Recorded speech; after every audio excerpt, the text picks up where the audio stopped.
Right, Elon, how's your week been? Has it been good? Well, you can't say 2025 is boring, can you? Oh, God. You know what? I expected better of my country. Because, as compared to America, which just feels like a pantomime when it comes to politics, of just the 2024 election felt like two football teams clashing in like some North London derby. I always felt we were more civil when it came to politics in this country. I didn't think we'd see the shenanigans and the theatrics that you get in America. We're not... Just like most of the UK, the Americanisation of this country continues as Elon Musk has waged war with the UK. What a mental start to the year. Now, I'm not going to say if you don't know who Elon Musk is, because that'd be a silly question. It'd be like me asking, do you know who Ronaldo is?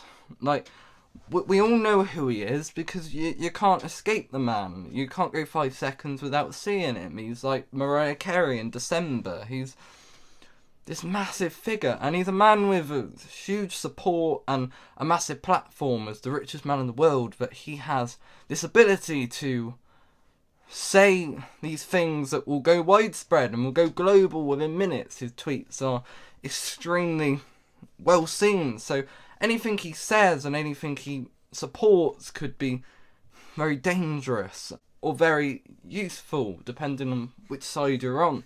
We saw this in the 2024 election as Elon used Twitter as a catalyst to help Donald Trump become the president. And if you deny that, that's just fact, let's be honest. And you got to clap to Elon because he succeeded. Well done, mate. But I'm still going to criticise you as a person. You need to give some of the backstory to why Elon did this, because this is the part of the story that people are not really talking about. Elon didn't just wake up one day and said, you know what, I cannot stand the grooming gangs in the UK. They keep me up at night, you know what I mean? That's not what happened. He had a bit of a controversy in America to do with some foreign owners and stuff, and a bit of a feud was going on there. He fell out. He's already fallen out with people, and they've not even started properly yet. It also had a bit of a scandal when he was involved with an Italian fascist party. Yeah, he's actually backing a fascist party in Italy, which is... that should be the story we should be talking about, not his war on Britain. Bloody hell, right. So Elon Musk needed a distraction to mouse to a cat. He needed a distraction to sneer away from these quite shady, questionable stuff that he was more popular for, where he needed a strong thesis to regain some support, and he chose the UK grooming gang situation. Now, the gangs has been a major issue in the UK for long before this Labour government, before the previous 14-year Tory government, and all the way back to the prior Labour government, pretty much. That's how long this has been an issue in the UK, and something first touted and reported on by a man named Andrew Norfolk, and we're going to talk about him later because he's actually quite important to this whole thing. This has been a massive battle that the UK has had. There was a 7-year inquiry going up to 2022, and in fact the irony in all this is that Sir Keir Starmer, the current Prime Minister of the UK, and notice how I say the Sir, he became a Sir because of his role as head of prosecutor, where in fact he was a major key player in anything getting done against this horrendous situation. He was someone who changed rules to get more people convicted, and maybe you could argue, some of them were let out of prison early, but that wasn't his fault. So, but I doubt Elon even knew any of that stuff about Keir Starmer, because it seems Elon seems to get his news from Twitter, which is an actual policy, by the way, of the new Andrew Tate political party, which I'd love to delve into that. Some fought out against his grooming gangs, and was it right for Elon Musk to do this? Well, of course. Of course Elon has a right to go out there and to speak out against something that he feels passionate about, and of course. Now, he's a free speech advocate, and his whole brand is about bringing free speech, and it's a huge thing on the right, where they feel that they're being silenced, or they feel that you can't say anything anymore, that you get censored, and we want to remove censorship and free. But at the same time, free speech and accountability for what you say, and accountability for spreading misinformation or telling lies or for violent rhetoric is the same thing. There's two and two can be the same. You realistically have the freedom to do what you want, but there's a law, you know what I mean? So you can kill someone if you want to, God forbid, but that there's a law, you know what I mean? So when Elon says something on Twitter, of course he's allowed to tweet that, but what he isn't allowed to do, and what he must be held accountable for, is absolute exaggerated false information and dangerous rhetoric against a politician, where we're in a country where 2 members of parliament have been killed in the previous decade. We're not too far from America, in all honesty. You know, we have extremists on both sides, and that's something that a lot of people won't tout. And, you know, it's important to recognise that, and we see it all the time. And the problem is, someone like Elon, what you're doing is the words you're using and the way you're attacking people. The most prominent character attacked during this was Jess Phillips. Now, Jess Phillips is a woman who probably wasn't known to the American public indefinitely, and probably wasn't known to a lot of the British public. She's not a household name, in all honesty, but she's someone who should be, because she's someone who's one of the most vocal, most important figures in fighting this Green McGann case and supporting the rights of women, and also protecting women and girls. No one has done more. I'd say there's 90% of politicians have done less than her when it comes to achievements. She's somebody who is a model professional in what she's done, and she's a fantastic woman. Now, she faced controversy in October of last year when she refused this public inquiry into Oldham in October, and she instead wanted to do a local inquiry. She said that this was because it was more successful in other areas. Now, people criticise her for this, one of them being Kimmy Badnarok, who we'll talk about later. So what did Elon have to say about her? So all she did a different type of inquiry and got a bit of backlash for it, and has spent her whole life fighting for the support and protection and safety of women. What did Elon Musk have to say about this woman, which he clearly knows so much about her? He called her a rape genocide apologist who should be in jail. Excuse me?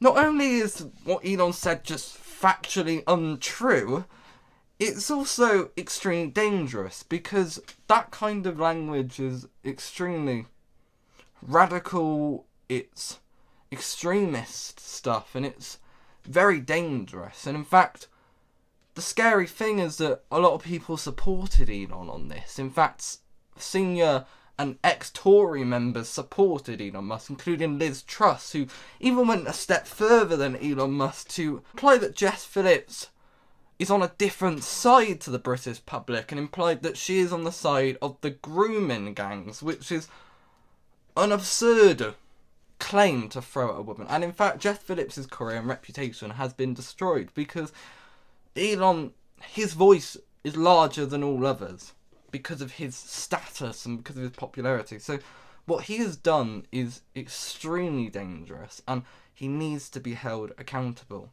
for what he's done. Now, the response to all of this is being quite interesting. Now, some people said that Sir Keir Starmer should not respond to what Elon said and should ignore it, but that would have been silly, because he's the richest person in the world, he's one of the biggest figures on the planet, and for him to say something like this and for no response, I'm glad that he did. And I thought, for a man that sounds about as exciting as a Grey's Anatomy episode, I thought the speech was actually quite solid, and this was one field, an area which he actually has some kind of strength in, so it's a weird place to attack him, because trust me, the man's got a lot of weak points which Elon could have picked up instead of, and probably had more of a point and got more people siding with him. But the controversy start to a new level yesterday when it was decided that there would not be a new inquiry, that they voted against this. And this has of course been spanned by right-wing media as there's some sort of cover-up, they're hiding the truth. And in fact,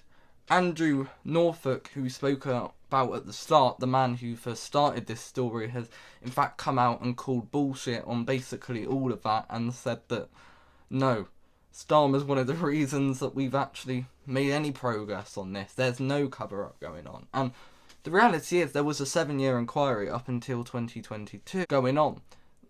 The reality is another inquiry doesn't really do too much, because the reality is we already know where these gangs are, we already know what they're doing. An inquiry is a bit like you're in school when you're telling a teacher you're still planning and you're still coming up with ideas. when there's 10 minutes left in the lesson, you've got to write an essay. Like, you're wasting time. What needs to be done is a different solution. There needs to be actual action being taken place, not just inquiring into what's going on. That's just foolish, and in my opinion, that's probably why they voted against it. But of course, there's spin on this conspiracy theory stuff. There's deep rooted, and there's so many of these conspiracies about everything Starmer's doing. It like, are they trying to say that he's some Emperor Palpatine villain? Like, are they trying to paint him? You know, there's a theory that there's a truth about Southport that we still don't know, and why hasn't it been released if there's this truth? So where is it? Like, I'm still waiting, you know what I mean? And if I'm proven wrong and there is some evil, maniacal case of Starmer being involved somehow in the port incident, or somehow having this hidden agenda and truth, I will hold my hand up and say that I was wrong. But the reality is I don't believe in any sort of cover-up. The thing I want to bring up also is the Tories' weird position in this, because Kimmy Badenoch has been somebody who has been very vocal against this grooming gang story, has spoke out against Sir Keir Starmer and basically tainted them for saying that they're doing this terrible job, when the reality is you guys were in charge when this, you know, scandal was at its peak, and you fumbled in a lot of places, giving people small prison sentences, you know, not inquiring the whole country, which was a whole thing. They only did certain areas, so there's a whole lot of issues that they had. So they are in no position to comment on what Starmer's done about this, when he's done a lot more than them. At least Nigel Farage can at least play the card of, well, I wasn't involved in any of it, so I can call it out, whereas they can't. So that's funny. But there's a second part of the story, and we're going to be talking about Nigel, because Elon Musk and Nigel Farage had a bit of a fallout, which personally I felt a bit like King George III in Hamilton when that all happened. We will tear each other into pieces. Jesus Christ, it will be fun. Da, da, da, da, da. Da, da, da, da, da. It was quite entertaining to see two people on the alt-right completely throwing heads at each other, but the reality is I kind of actually agreed with Nigel Farage in his position on something, which is quite surprising actually, because I don't see eye to eye with the man a lot of the time, but I actually agreed with him, and I actually felt a level of sympathy for the man, because Elon tweeted to the country that the UK should free Tommy Robinson. Now, if you don't know who Tommy Robinson is, I mean, that's a whole can of worms. How would I describe him? He's an activist. Oh, I'd hate to be called that, wouldn't he? He's somebody who's been campaigning for the freedom of Britain in this fight against these grooming gangs and against immigration, which I find quite funny that he even talks about immigration when he was arrested for being an illegal immigrant in America, which it'd be like if Harvey Weinstein showed up and started talking about seeing victims of assault. Like, come on, read the room, Tommy. But Nigel is so anti-Europe when he pays tax in Europe, which is quite funny because he pays tax in Belgium. I bet you didn't know that, actually. He doesn't pay British tax. The man of the people doesn't pay British tax, which is also quite funny. The two clashed heavily over this decision for Nigel and Reform to completely ignore Tommy Robinson. Now, Tommy is not really exactly the best look for a party like Reform, who are trying to gain some sort of credibility of the party, who are trying to become the new second big party in the country, to overtake the Tories and to become the main opposition for Labour in 2029. A man like Tommy, who's so radical, a man who's been arrested 4 times, who's done a plethora of crimes. The American public who are trying to talk about Tommy Robinson, which I find quite funny, I don't know why they care about him. It's like, why are they talking about us? They've got enough problems on their own with all the stuff that Trump's vowing with Canada and stuff, and that's a whole other can of worms. I don't really know why they have any interest in this random thug who is like, talk about this Highlands. We're not even like a massive country anymore. You know what I mean? I get if they were talking about Russia, because they're a threat, but we're not, the reality is. So what I would say on that front, he was not arrested frankly for speaking out against grooming gangs or speaking out against immigration, or even for his rhetoric, or even for a Facebook post, but arrested for his blatant misinformation, mishandling of a documentary where he portrayed complete lies about a 10-year-old refugee, and he was called out for it. the man is, when he strongly is against it, he's not a man who's trying to make the country better. He's not a man who's trying to stop these gangs. He's a man who's just trying to incite the most amount of chaos and incite the most amount of anger. And we saw that when his sort of rhetoric and process led to what we saw in the summer. So he's not a good character to be involved in a party that are trying to be more centralist. And it was a very responsible thing to distance yourself from someone like Tommy with his track record, his career.